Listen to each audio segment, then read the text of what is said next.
Thanks so much, Lana. Very interesting. And I'll pass things over to Sean. Go right ahead. Great. Good morning, everyone. It's still morning out here on the West Coast. Thanks very much for the invitation to join you today. I'm glad that I joined after the quiz. Brady labeled that as a poll, but it sounded a little bit more like a quiz, putting some high pressure on the attendance here. I'm coming to you today in my basement here on the traditional and unceded territories of the Squamish, the Tsleil-Waututh, and the Musqueam peoples. I'm very thankful to those nations. I've worked on projects with many of them, and I just so appreciate their generosity and their willingness to share Indigenous knowledge holders with the students and some of the research that I'm involved in. What I want to talk to you today is a continuation of work that Emma Squires, a master's student working with me here at Simon Fraser University. This is the foundation of her master's thesis work. And we're looking at place-based environmental philanthropy in the Skeena region in Northwest British Columbia. I'll tell you a little bit about the project, although I think most of you may have seen the video that she was on earlier in your conference. The grand thesis of this work related to the specific topic of this panel, however, is that the organizations that we've looked at and interviewed with are incredibly impactful. And I think that level of impact, I'm not entirely sure is well recognized. I think it speaks maybe a little bit to some of Lana's comments there in terms of, working with funders and building that relationship of trust in terms of the work that they're doing.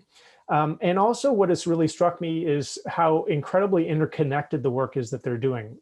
They're labeled as conservation organizations, however, they're getting involved in a whole variety of other activities. And both the impact and that interconnectedness are really enhanced and amplified by a place-based approach to doing environmental philanthropy. So, but that if you would like to tune out the rest of this, that's the real key takeaways that we can bring back on the discussion part.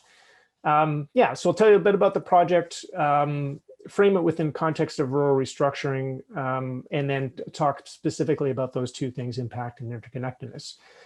For those of you that missed Emma's presentation earlier, this is part of a cross-Canada wide project looking at the role of place-based philanthropy.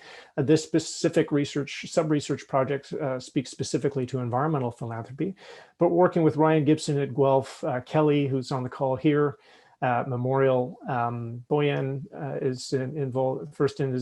Is involved in the project as well, and a number of really amazing students that we're working with as well. Again, the project as a whole has much sort of, larger frame in terms of looking at looking at philanthropy more generally and place-based philanthropy as a driver of responding to trends in rural restructuring, which we have seen through this project and in other work, of course, that rural and small town places have undergone tremendous changes over the last sort of 30 years, primarily owing to sort of more neoliberal or market-oriented approaches to policy and programs. It's led to significant levels of withdrawal in terms of infrastructure, services, things like that, all of which have put downward pressure on local organizations to respond in terms of continuing to do the work, continuing to provide services.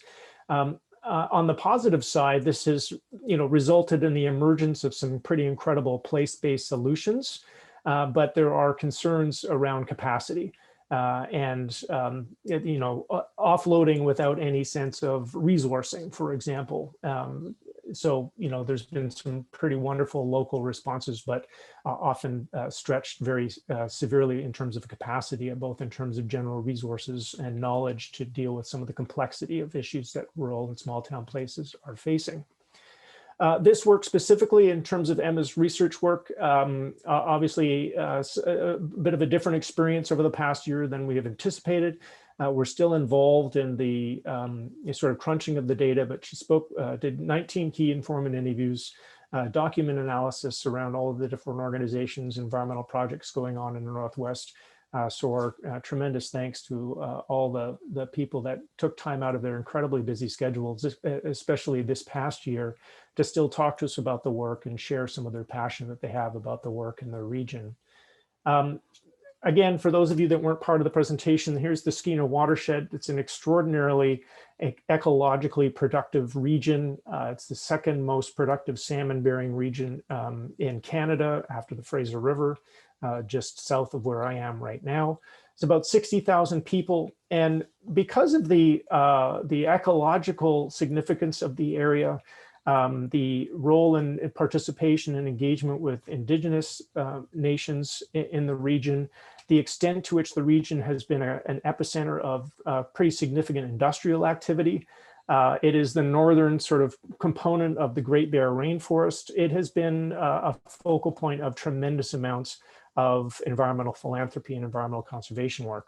The organizations, though, there's an extraordinarily long list for a region of this size: Skeena Wild Conservation Trust, Northwest Institute for Bioregional Research, Bulkley Valley Research Center, Skeena Nass Center for Innovation and Resource Economics, Skeena Watershed Conservation Coalition, Watershed Watch Salmon Society, EcoTrust Canada, Morris Walker Monitoring Trust, Northern Confluence Initiative, Skeena Knowledge Trust, Friends of the Wild Salmon, T-Buck Suzuki Foundation, amongst others. And the list just keeps going on. It's like an extraordinarily busy landscape from a research and conservation perspective. And again, also within the unceded territories of a variety of nations, the Tsimshian, the Gitxsan, the Wet'suwet'en, and the Tahltan peoples, just to name a few. Okay, so getting down into sort of the core components here, impact. Just an extraordinary level of impact that these organizations have had, bringing, I think, quite tremendous sophistication along a continuum of environmental philanthropy, right? Where you have sort of peer advocacy on one hand, and you have sort of more research-oriented focus on the other. This is important to note that this is not a region that is shy of industrial projects. There's tremendous amounts of industrial activity taking place in the region. Forestry, pipeline activity. The Kitimat Alcan smelter is located in this region that just underwent a $5 billion renovation plan, and there's now Kitimat 2 or Alcan 2 project underway. It's the confluence for pipeline projects that many of you may have sort of heard about in the news around some of the issues of non-ceded territories going through the Wet'suwet'en territory, for example, and the national protests that erupted as a result of some of that activity. But as you can see from this quote from one of our research participants, the work of these conservation organizations have been incredibly impactful, right? That from, stopping fracking up in the sacred headwaters, blocking the Enbridge pipeline, stopping fish farms, on and on and on, like some really big, heavy-hitting, major projects with big backers, serious dollars, serious campaign dollars, and these organizations played really critical role in sort of both marshaling local resources and sort of local attention to these issues, in addition to facilitating some of the external actor interests in the region. For example, larger sort of national and international conservation organizations, for example, that got involved. So, as we're continuing to work through the data, but I just, to bring to bear that these organizations have been extraordinarily impactful, and with some projects that have some really big numbers attached to them and big capacity attached to them as well. And I'll come back to that in a minute. The whole sort of component of place here has been really, really interesting to sort of drill down into and get to understand more. One is, I think, as we've heard from Darren and Lana, just the way in which local people, as sort of that place-based approach has been fostered and facilitated over the years, have really, really value the quality of life, the quality of the environment. That pertains obviously to the indigenous nations in the region going back since time immemorial, but also the settler communities who are sort of looking into the future about what their own quality of life, what their own economy could look like going into the future.